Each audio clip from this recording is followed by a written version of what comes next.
सभी गांव वालों को बारी बारी हर दिन अपनी आधी फसल उस पहाड़ी के ऊपर बनी काली गुफा में छोड़ के आनी होगी।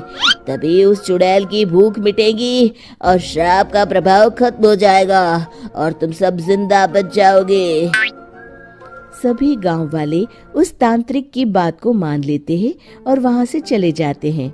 फिर अगले दिन से रोज उस गांव के लोग बारी बारी से अपनी आधी फसल उस काली गुफा के पास जाकर रखाते।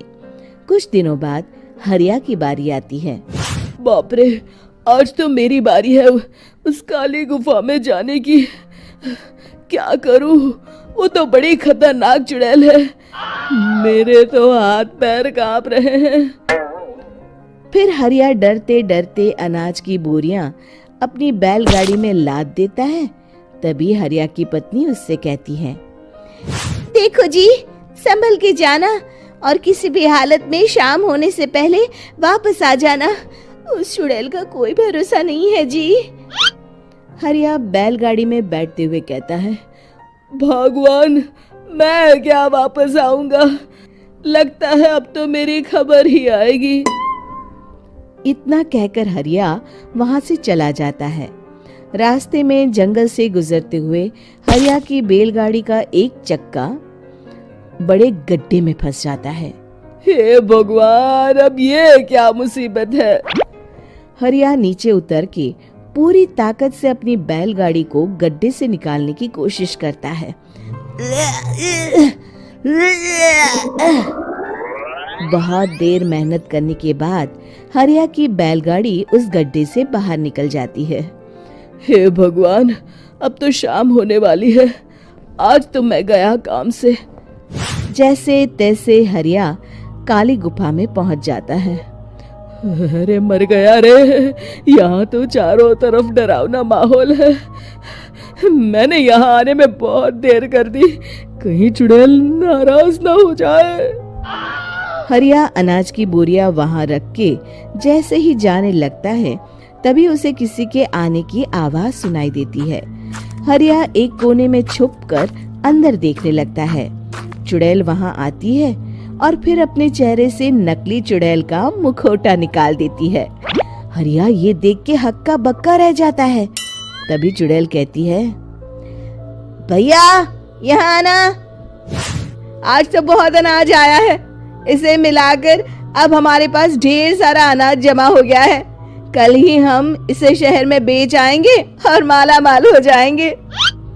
तभी अंदर से नदी के किनारे वाला तांत्रिक बाहर आता है। अरे, ये तो तांत्रिक बाबा है। हाँ, अब तो हम दोनों की जिंदगी मजे में कटेगी।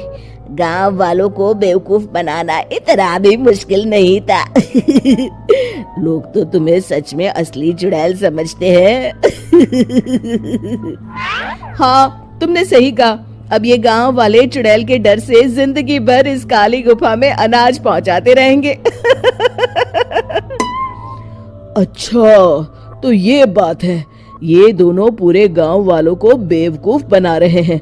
अभी जाकर सबको बताता हूँ। हरिया उन दोनों की पूरी बातें सुन लेता है और जल्दी से वापस गांव में आता है। गांव वालों को पूरी बात बता देता है। इससे पहले वो दोनों हमारा अनाज लेकर शहर जाए, हमें उन दोनों को पकड़ना होगा। उधर दूसरी तरफ नकली तांत्रिक और नकली चुड़ैल बनी औरत एक बड़ी गाड़ी में सारा अनाज लाद के वहां से निकलने की तैयारी कर रहे होते हैं। जल्दी करो, इससे पहले हमें कोई देख ले। हमें यहाँ से निकलना होगा। और तभी वो दोनों देखते हैं कि सामने से सभी गांव वाले अपने अपने हाथों में मशाल लेके आ रहे हैं। दोनों बुरी तरह डर जाते हैं। रुक जाओ, तुम दोनों का भांडा फूट चुका है। अरे मर गए रे, ये गांव वाले कहाँ से आ गए? तुमने क्या सोचा इतनी आसानी से यहाँ से निकल जाओगे? ये अनाज हमने अपने खून पसीने से दिन रात खेतों में मेहनत करके उगाया है।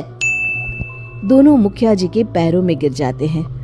हमें माफ कर दीजिए, हम दोनों एक नंबर के कामचोर हैं। बिना मेहनत किए पैसे कमाना चाहते थे। हाँ हाँ, अब हम आगे से मेहनत मजदूरी करके पैसे कमाएंगे। हमें कुछ मत करना, हमें छोड़ दीजिए। इतना कह के दोनों गांव छोड़ के भाग जाते हैं। और सभी गांव वाले फिर से खुशी खुशी रहने लगते हैं। शिक्षा, तभी तो कहते हैं कि किसी भी समस्या का समाधान केवल सूझबूझ से ही करना चाहिए और कभी हिम्मत नहीं हारनी चाहिए।